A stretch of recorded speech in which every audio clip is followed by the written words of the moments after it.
Hello student. हम लोग पढ़ रहे थे भारत में समय और अंतरिक्ष की भारतीय अवधारणा। इस चैप्टर में अभी हम लोग पढ़ रहे थे काल विभाजन। तो काल विभाजन में हम लोग देख लिए थे श्री राम संवत, श्री कृष्ण संवत, बौद्ध संवत, महावीर संवत, विक्रम संवत और वल्लभी संवत। आज हम लोग पढ़ेंगे वर्ष, मास और बार। ठीक है, तो आइए शुरू करते हैं। भारतीय ज्योतिषों ने काल विभाजन को मुख्यतः संवत, वर्ष, मास, वार आदि में वैज्ञानिक दृष्टि से विभाजित किया है, जो निम्न है। पहला है वर्ष। वर्ष प्राचीन ज्योतिषों ने सूर्य के गति के आधार पर वर्ष की गणना की। एक राशि में 30 अंश होते हैं। जितने समय में सूर्य एक अंश भोगता है उसे सौर्य दिन कहते हैं। 30 सौर्य दिनों का एक सौर मास होता है। 12 सौर मासों को सौर वर्ष कहते हैं। सौर वर्ष में 12 सौर मास सौर वर्ष में 12 सौर मास तथा 365.25875 मध्यम सावन दिन होते हैं। सावन दिन किसी भी तारे या नक्षत्र की एक बार उदय से लेकर अगले उदय तक की अवधि होती है। कहने का मतलब कि एक तारा अगर दिखाई दिया तो 6 महीना तक अपने स्थान पर दिखाई देता रहा, उदित रहता है। इसको सावन दिन कहते हैं। सावन दिन हो गया, उदय होती है। एक सूर्योदय से अगले सूर्योदय के समय तक का मान सौर सावन दिन कहा जाता है। इसका मान 24 घंटा होता है। सूर्य सिद्धांत, वेदांग सिद्धांत, आर्यभट्टीय ब्रह्मस्फटिक सिद्धांत, पितामह सिद्धांत, सभी ग्रंथों में एक सौर वर्ष का मान लगभग 365 दिन बताया गया है। ऋग्वेद में वर्ष को 12 महीने तथा 360 दिनों में बांटा गया है।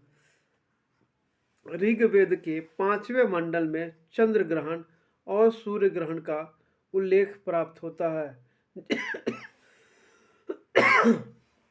जिसका कारण राहु तथा केतु को माना गया है। अब आइए मास यानी महीना। महीने भर सायंकाल से प्रातः काल तक दिखाई देने वाले नक्षत्र के नाम पर महीने का नाम निर्धारित किया गया है। इसमें चंद्रमा पूर्णतः ग्रहण रहता है। चित्रा, विशाखा, ज्येष्ठ, आषाढ़, श्रवण, भाद्रपद, अश्विनी, कृतिका, मृगशिरा, पुण्य, महा और फाल्गुनी नक्षत्रों के अनुसार ही चंद्रमासों के नाम क्रमशः चैत, वैशाख, ज्येष्ठ, आषाढ़, सावन, भाद्रपद, अश्विन, कार्तिक, मार्गशीर्ष, पौष, माघ और फागुन बताए गए हैं। ये हिंदी का नाम है। इसी आधार पर काउंटिंग होता है, जिसका शुरुआत चैत मास से होता है, जो कि हम लोग रामनवमी मनाते हैं, और अंतिम वर्ष होता है, अंतिम महीना होता है इसका फागुन, जिसमें कि हम लोग होली मनाते हैं।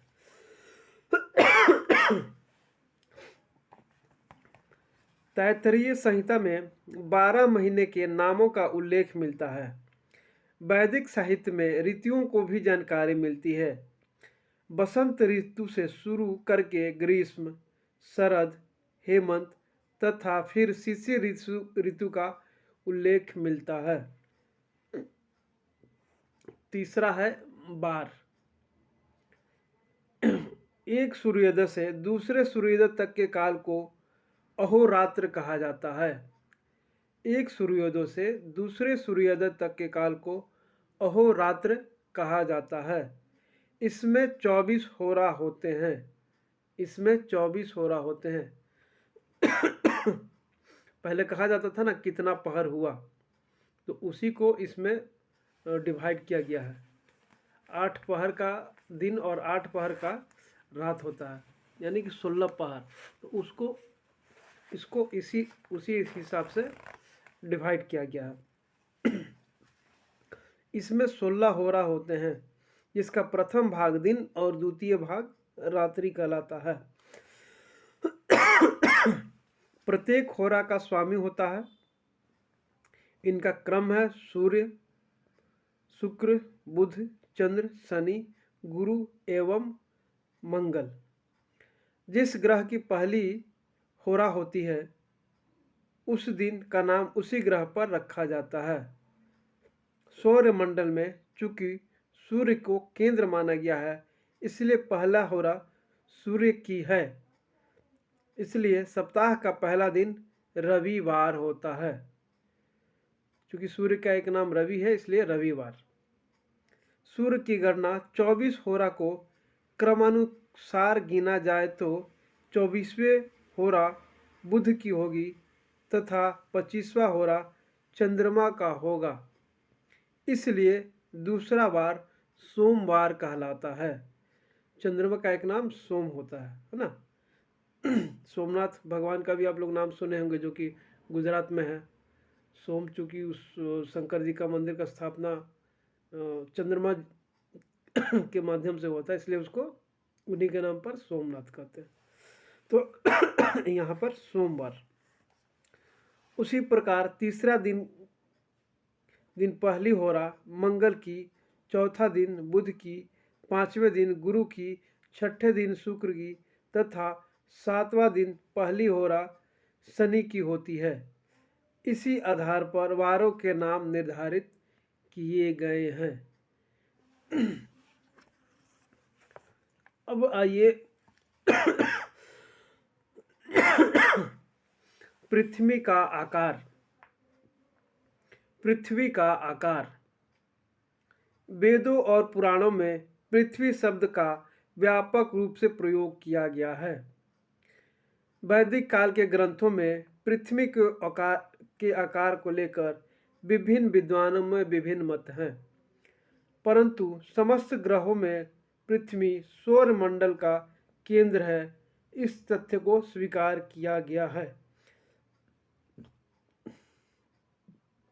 हिंदुओं ने विश्व को अंडाकार मानकर उसे ब्रह्मांड कहकर संबोधित किया।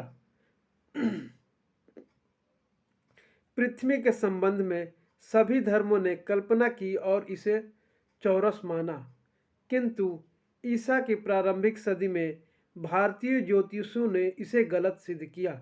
पहले ये माना जाता था कि धरती जो है चपटी है, लेकिन भारतीय जो ज्योतिष थे इसको गलत सिद्ध किए ईसा के जन्म का पहला शताब्दी में ही। इन ज्योतिषियों की धारणा थी कि पृथ्वी का आकार वस्तुतः गोल है। सूर्य सिद्धांत तथा अन्य ज्योतिष ग्रंथों में पृथ्वी को गोल परंतु अन्य ग्रहों से भिन्न और सौर मंडल का केंद्र माना गया है। आर्यभट्ट ने सर्वप्रथम सिद्ध किया कि पृथ्वी गोल है और वह अपने अक्ष पर चारों ओर चक्कर लगाती है। सबसे पहले आर्यभट्ट ही सिद्ध किए थे कि पृथ्वी गोल है और सूर्य के चारों ओर चक्कर लगाती है। लेकिन अभी तक पढ़ाया जाता था कि यूरोपीय वैज्ञानिकों के नाम पर, है ना, गैलीलियो वगैरह का नाम आता था कि जो कि वो लोग बताया कि पृथ्वी गोल है। सूर्य स्थिर है तथा पृथ्वी गतिशील है। उनका यह भी मानना था कि चंद्र तथा अन्य ग्रहों का कोई प्रकाश नहीं होता, यह सूर्य के प्रकाश से ही प्रकाशित होते हैं। वास्तव में उन लोग का बताया हुआ कि दूसरा किसी ग्रह का कोई अपना चमक नहीं होता, प्रकाश नहीं होता, वो लोग सूर्य के प्रकाश से ही चमकते हैं। प्राचीन ज्योतिषियों जैसे ब्रह्मगुप्त, भास्कराचार्य आदि ने पृथ्वी का व्यास व्यास मतलब समझ रहे हैं, एक गोला है और उसके बीच एक लाइन जो खींचिएगा तो एक भाग जो हुआ वो उसका व्यास कहलाता है। अगर उसको 4 भाग में कर दीजिएगा तो त्रिज्या कहलाएगा, है ना। तो पृथ्वी का व्यास, भास्कराचार्य आदि ने पृथ्वी का व्यास 1581 पूर्णांक 1.24 योजन निर्धारित किया है। अब इसको लिख लीजिए, पृथ्वी का व्यास 1581.1/24 योजन निर्धारित किया है। अब देखिए योजन कितना होता है। 1.6 किलोमीटर को 1 मील बोलते हैं, ठीक है, और 8 मील का 1 योजन होता है। अब उसी से आप लोग कैलकुलेट कर लीजिएगा। सुने भी होंगे, युग सहस्त्र योजन पर भानु लीलियो ताही मधुर फल जानु। जो हनुमान जी, श्री हनुमान जी जाके श्री सूर्यदेव को ग्रहण किए थे, लीले थे, तो योजन उसी से निकाला गया है। तो योजन निर्धारित किया गया है। आधुनिक वैज्ञानिकों ने भी पृथ्वी का व्यास 7118 मील, यहाँ भी मील लिख रहा है तो इसको अगर किलोमीटर में बदलना है तो 1.6 से गुणा कर लीजिएगा, मील निर्धारित किया है। साथ ही निर्धारित किया है। भारत के प्राचीन वैज्ञानिक आर्यभट्ट ने 1000 वर्ष पूर्व इस बात को सिद्ध कर दिया था कि पृथ्वी गोल है तथा अपनी केंद्र पर घूमती है। आर्यभट्ट 1000 साल पहले ही इस चीज़ को कंफर्म कर चुके थे कि पृथ्वी गोल है और अपना केंद्र पर घूमती है। और जिसके सूर्य, ये जो सूर्य के चारों घूमते हुए सूर्य का चक्कर लगाती है, जिसके कारण से दिन और रात होता है। आधुनिक वैज्ञानिकों ने भी पृथ्वी को गोल मानते हुए उसकी सतह को चपटी स्वीकार किया। मतलब पृथ्वी गोल है वो मानते हैं, लेकिन सतह जो है चपटा दिखाई देता है, ये बात। चलिए आज उसके बाद अब हम लोग करेंगे गुरुत्वाकर्षण और प्रकाश की गति। चलिए गुरुत्वाकर्षण को भी पढ़ा ही देते हैं। अब लिखिए गुरुत्वाकर्षण शक्ति। गुरुत्वाकर्षण शक्ति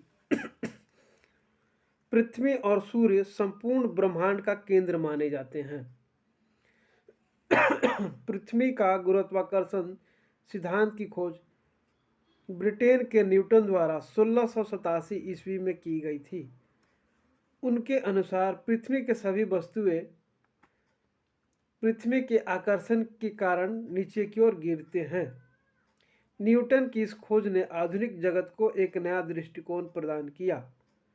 ये 1687 में न्यूटन खोजा था कि पृथ्वी के अंदर एक शक्ति है जो किसी भी चीज़ को अपनी ओर खींचती है। वो सेब वाला कहानी आप लोग सुने होंगे कि एक लड़का पेड़ के नीचे खड़ा था, फिर सेब गिरा तो वो सोच में पड़ गया कि सेब नीचे ही क्यों गिरा, ऊपर क्यों नहीं गया। तो उससे खोजते खोजते गुरुत्वाकर्षण का सिद्धांत खोजा 1637 में। अब देखिए आगे की कहानी। न्यूटन की इस खोज ने आधुनिक जगत को एक नया दृष्टिकोण प्रदान किया, लेकिन इस प्रकार की अवधारणा अत्यंत प्राचीन काल से ही विद्वान थी। लेकिन हम लोग को पता था कि यही चीज़ होता है, पृथ्वी के अंदर बल है और उसको पृथ्वी किसी भी चीज़ को खींचता। उपनिषद ग्रंथों में प्रमुख बृहद जाबाल में गुरुत्वाकर्षण सिद्धांत का वर्णन है। इसे आधार शक्ति का नाम दिया गया है। क्योंकि उसका गुरुत्वाकर्षण लोग बोला तो ग्रेविटी बोला, उसका हिंदी अनुवाद है गुरुत्वाकर्षण, और हम लोग यहाँ पर आधार शक्ति बोलते थे प्राचीन समय में। और इसको 2 भाग बताए गए हैं, ऊर्ध्वर तथा निगमन। भास्कराचार्य ने अपनी पुस्तक सिद्धांत शिरोमणि में लिखा है कि भारी पदार्थ पृथ्वी पर गिरते हुए मालूम होते हैं, पर यह पृथ्वी का आकर्षण है जो इन्हें खींच लेता है। कोई भी चीज़ लगता है कि गिर रहा है, लेकिन गिरता नहीं है, पृथ्वी उसको अपने ओर खींच लेता है अपने आकर्षण शक्ति से। भास्कराचार्य ने कहा कि किसी स्थान पर भारी और हल्की वस्तु पृथ्वी पर छोड़े जाए तो दोनों समान काल में पृथ्वी पर गिरेंगे।